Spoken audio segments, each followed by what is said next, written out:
first few practices were still very experimental, except for the fact that while being experimental, they were very progressive. We got certain things meshed right away.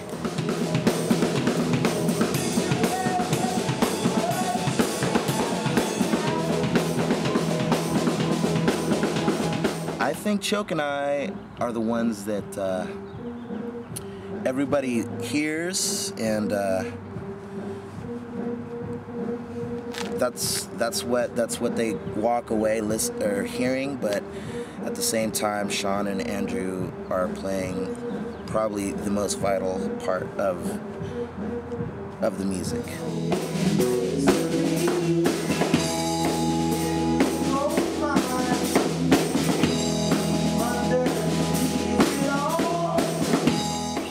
Jenkins is, he's out there for sure, but that's what a lot of people like about him. I really like that about him. He has his own style, and he just doesn't follow anyone else. He really does what he wants to do, and he has a super, he's really driven to learn more about everything, and he tries his hardest. Then there's Jenkins, who's just a natural talent, who's probably good at anything he wants to do, and plays the drums and makes his own drums, and is just really artistic and doesn't try to follow anybody's lead. He's doing his own thing and is really good at it.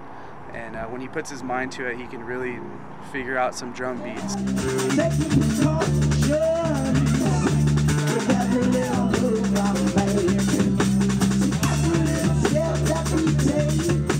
Andrew's rhythmic sections on the drums are vital to the drive and the energy, and the bass lines really provide a lot of support, harmonic and rhythmic. The bass is really important. He provides that backbone, and then Andrew feeds off of Sean because they have a chemistry, you know.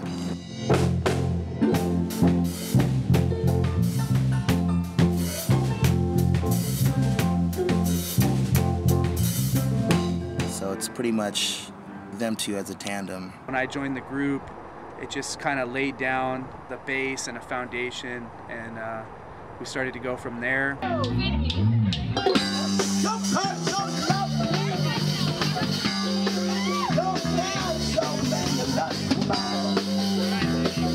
Sean's my metronome, but Roger makes me play the songs almost exact, if that makes sense. He makes me play them the way that I think they should be played because of his vocals. And he doesn't necessarily say the same exact thing every time, but it's close enough for me to know.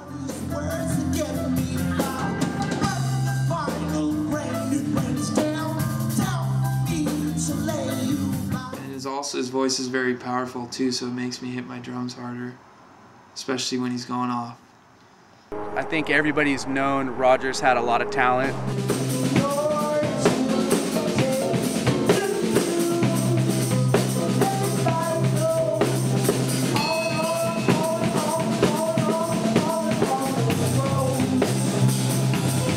I met him playing Pop Warner football. We were in 8th grade, and he was a star back then. He ran the ball, and he kind of showed up to practice when he wanted to, and he was just really good. And going through high school as well, he was a great football player. After high school, he got in a band, like I said before, and he was a great singer and actually motivated me a little bit to play music. Seeing my friends play and be really good at it, I was like, wow, I want to play some music.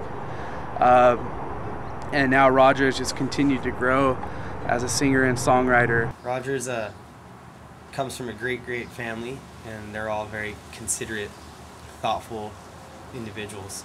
And if you see him interact with his family as a whole, you can see where he gets a lot of the characteristics that he has, like his kindness, he's thoughtful, he's a jokester big time, and that's cool because it definitely parlays into his stage performance and just his interaction with his friends or family or even people in the audience. Everybody has their attributes. Andrew and Sean, tandem, choke, rhythm, Roger, soul.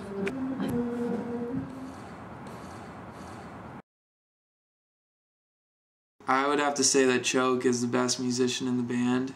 He's been playing his instrument since he was a little kid. His dad was a harpist, and he's just been around it for so long and surrounded by it. And he's pretty much a master at it.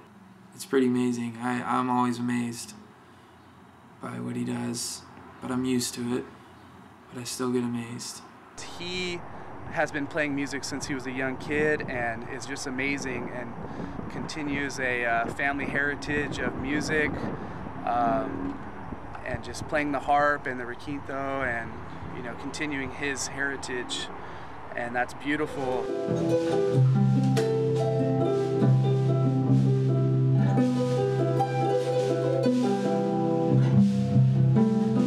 The harp is kind of, I guess, in a way replaces what most bands use the guitar for. So like the melodic leads and also the lower register bass, all those sounds on 36 strings kind of like create another element or another force.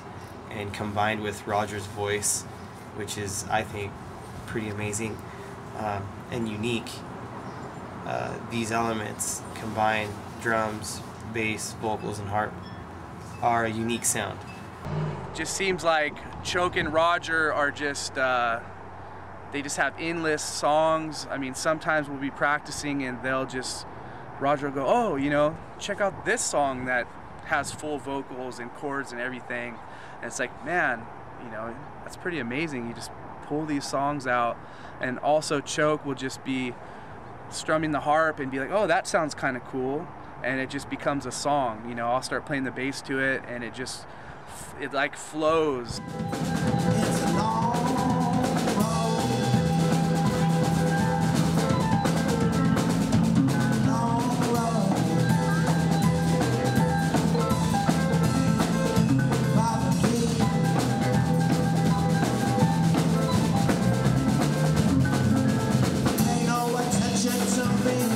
The song Can't Explain, we pretty much put that whole song together in one evening.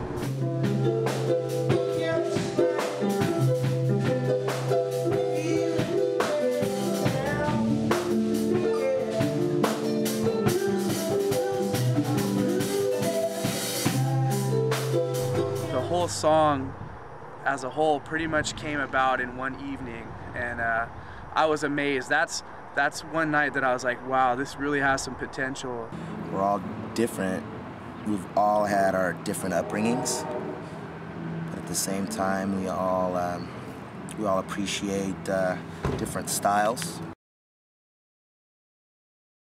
We all come from like a different cultural background, different heritage, and that is another role in our personalities, in our musical expressions and tradition. Culturally, we're just all mutts, pretty much. And that's what I like about the sound, is that I think we're all bringing a little bit of different flavor into the mix. But we're making it work. You know, some people might say, "Oh, that I don't like the way that sounds with that." You know, this doesn't sound right. But that's not what we're going for. You know, it's just whatever we're hearing at that time and whatever we're feeling. That's what we go off of.